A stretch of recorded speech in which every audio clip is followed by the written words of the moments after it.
Hello viewers. तो आज की क्लास में हम डेफिनेट इंटीग्रल से रिलेटेड एक इम्पॉर्टेंट और बहुत कॉन्सेप्चुअल प्रॉब्लम सॉल्व करेंगे। राइट। तो यहाँ पर जो हमें डेफिनेट इंटीग्रल दिया हुआ है वो है 0 to 1 x रेज टू 100 और उसके बाद यहाँ पर हमें दिया हुआ है 101 की पावर दिया हुआ है signum function of greatest integer of fractional part of x। Right. Plus second square और उसके बाद हमारे पास यहाँ ग्रेटेस्ट इंटीजर है और ग्रेटेस्ट इंटीजर के अंदर हमारे पास फ्रैक्शनल पार्ट ऑफ x है। राइट। तो अब देखिए इस इंटीग्रल को सॉल्व करने के लिए हमें बेसिक डेफिनेशंस का यूज़ करना पड़ेगा। राइट। तो ये प्रॉब्लम एक बहुत ही इजी प्रॉब्लम है और लेकिन इस प्रॉब्लम को सॉल्व करने के लिए हमें जो इसमें फ्रैक्शनल पार्ट फंक्शन इन्वॉल्व है और ग्रेटेस्ट इंटीजर फंक्शन इन्वॉल्व है और साथ में यहाँ पर हमारे पास सिग्नम फंक्शन भी इन्वॉल्व है। इसकी इन तीनों फंक्शंस की डेफिनेशन हमें बहुत अच्छी तरीके से मालूम होनी चाहिए। राइट। तो चलिए शुरू करते हैं और इस इंटीग्रल को हम ले लेते हैं आई। राइट। तो अब देखिए यहाँ कॉन्सेंट्रेट करते हैं हम सबसे पहले जो लिमिट्स हैं। तो लिमिट यहाँ वेरी कर रही है x इज इक्वल टू 0 से x इज इक्वल टू 1 तक। राइट। तो अभी हम x रेज टू 100 को थोड़ी देर के लिए छोड़ देते हैं और यहाँ पर 101 की जो ये पावर दी हुई है इस पावर को सिंप्लीफाई करते हैं। राइट। और सिंप्लीफाई करने के लिए हम क्या करेंगे कि सबसे पहले हम यहाँ पर फ्रैक्शनल पार्ट फंक्शन को देखते हैं। तो fractional part function of x हमें यहाँ दिया हुआ है। तो थोड़ा सा हम फ्रैक्शनल पार्ट फंक्शन की डेफिनेशन देखते हैं। तो फ्रैक्शनल पार्ट ऑफ x होता है x minus greatest integer of x। Right. और इसकी डोमेन जो होती है वो होती है set of all real numbers. Right.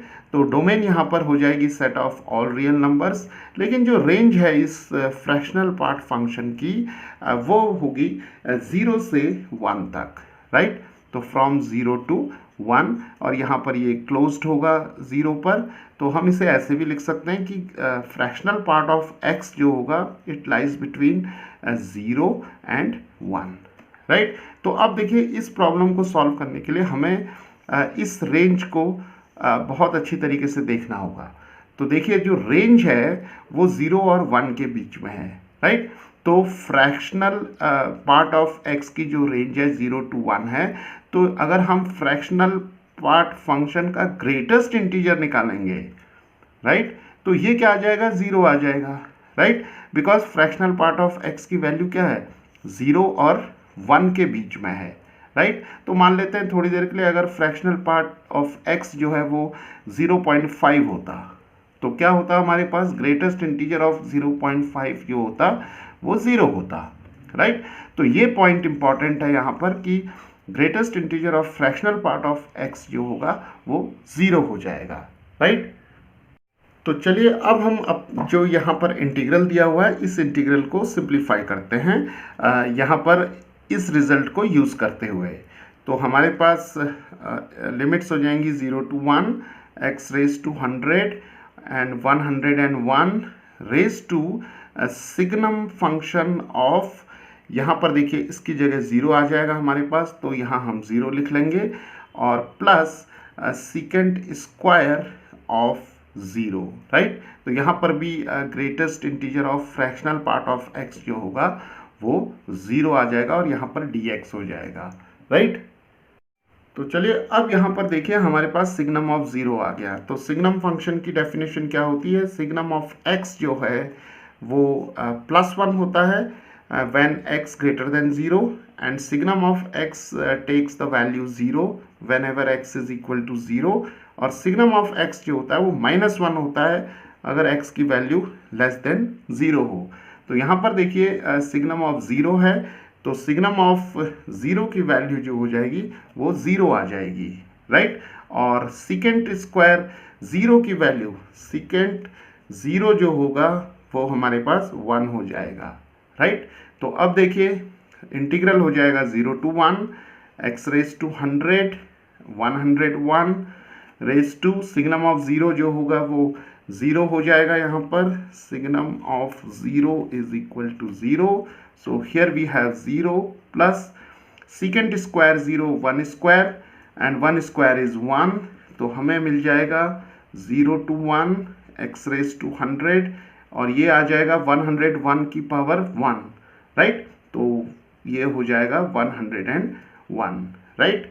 तो चलिए 101 को यहाँ पर हम इंटीग्रल से बाहर ले लेते हैं, तो 101 आ जाएगा 0 to 1 x raised to 100 dx, right.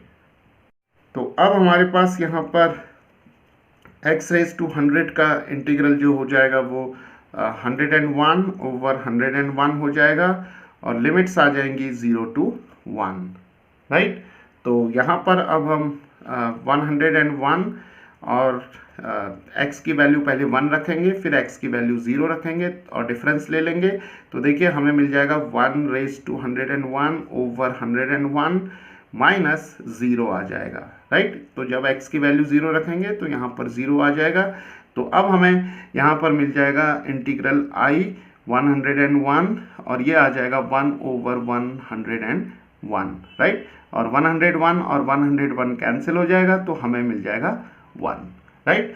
तो इस इंटीग्रल की वैल्यू जो होगी वो हमें 1 मिल जाएगी, राइट। तो इस तरीके से हमने देखा कि कैसे हम जो इम्पॉर्टेंट फंक्शंस हैं उनकी डेफिनेशंस का, उनकी डोमेन का या उनकी जो रेंज है, अगर हमें इसका पता हो तो हम कैसे किसी इंटीग्रल को सिंप्लीफाई कर सकते हैं।